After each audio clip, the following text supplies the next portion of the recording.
Hello everyone, welcome back to Dragonfly Engineering. So this week we're going to show the operation of the mold that molds this flange part here. And you can see it in the background running with another part, which is actually there it goes ejecting. The mold in the front, or I guess in the back portion of the molding machine, we're in the back of the machine, is the Game Tamer polycarbonate lid. And the front position is this new mold that makes this flange plate that a customer asked me to make for them. And you can see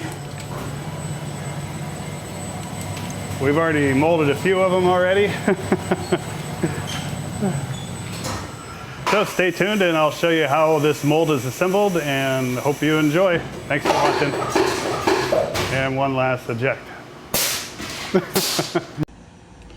Well, it looks like I miscalculated my hose management a little bit. So that is the blue hose, which should retract the pancake cylinder. You can see its big shaft right there. But you can see how it's not really fitting into its groove that I machined on the moving plate. I really should have machined the groove and hose management and connector clearance on the top of the second ejector plate, similar to what I did here on the bottom. See how I've got a hose management with the connector. Well, the second connector in there needs the same thing on the top plate. So I will take this apart and fix that. But I am getting travel. Here's our second ejection on our front ejector pins, as well as our stripper plate. So we are making slow, tedious, painful progress.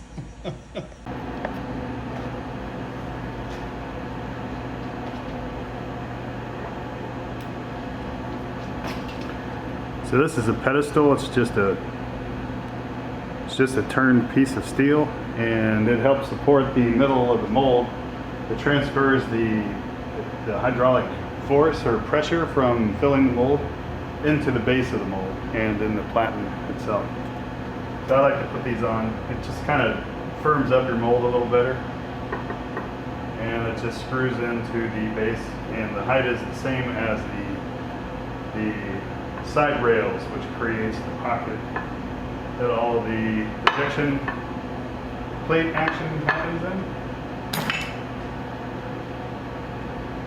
And then this is the side rail itself.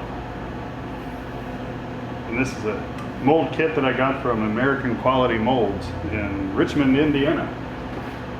So it saves a lot of time making these parts when they mass produce them.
All right, so we got the double project running.